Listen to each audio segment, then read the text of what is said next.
Hello again, guys. Welcome back. And today we're on Proverbs 18, and I want to talk about verse 21.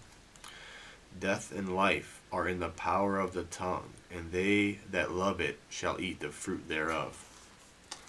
I think a lot of times we fail to recognize the most powerful muscle in our body. It's not our legs or our arms. It's the tongue, just the power, the influence that the tongue has. It's unbelievable. No other body part can even match. The book of James, chapter 3, James talks about a giant ship driving through waves of the sea and through strong winds, and and and he says, but the ship is controlled by this small little rudder, and he compares the tongue to that this small little piece has so much influence, has so much power. And we see that rebellions are started, wars are fought just because of what people say and of what people persuade other people to believe through the power of the tongue. And one thing that kind of stuck out was we pick our president, we pick our leader for the next 4 years by what he tells us. We don't know what he's going to really do. All we can do is listen to the words that he says and vote by that. Just the power of speech. One thing that makes the tongue powerful is not the actual words and tongue itself, but the people that the tongue is speaking to. We can sometimes be gullible people. We can be proud, biased people that if somebody says something that agrees with us or a desire that we have or a choice that we've already made, then that must be right and that must be the truth. And we fail to look deeper and to look past what this person just told us, to see if it's like really the truth. So we see that the tongue is given its power not just by the words that it says, but by the people that is speaking to. People say what we want to hear, and because we want to hear that, we take it as truth. And I think we all know that that's not the case. The second part of verse 21, and they that love it shall eat the fruit thereof. The Bible tells us very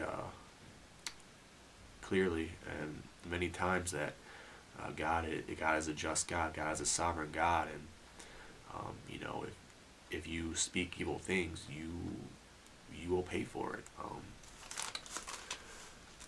Chapter 17, verse 4 tells us, a wicked doer giveth heed to false lips, and a liar giveth ear to a naughty tongue. It's saying that someone who speaks wicked things and lies a lot and gossips a lot, they're going to believe lies, and they're going to believe gossip too. If someone can't discern what's coming out from them, what they're speaking, they're not going to be able to discern what's coming in.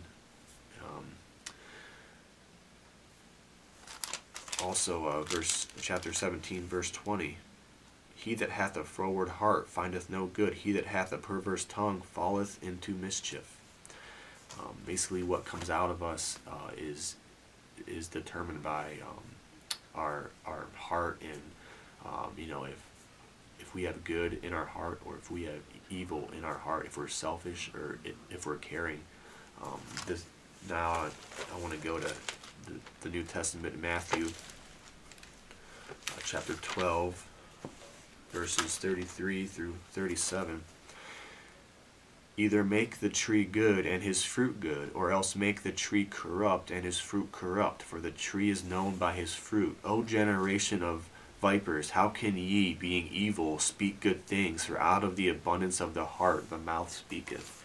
Jesus is telling us there that the same thing what Proverbs told us, that The state of our heart is what's going to come out from our mouths. Let's go to verse 35. A good man out of the good treasure of the heart bringeth forth good things, and an evil man out of the evil treasure bringeth forth evil things.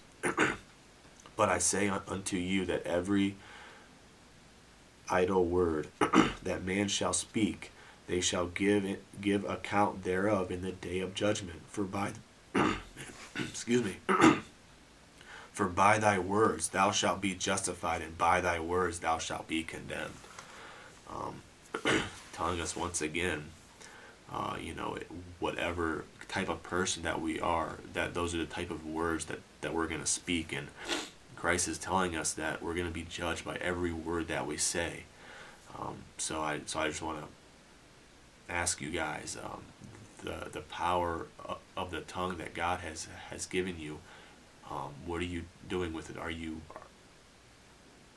building people up and encouraging people and speaking truth, or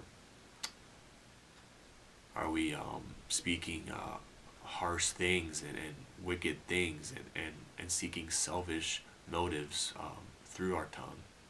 Thanks.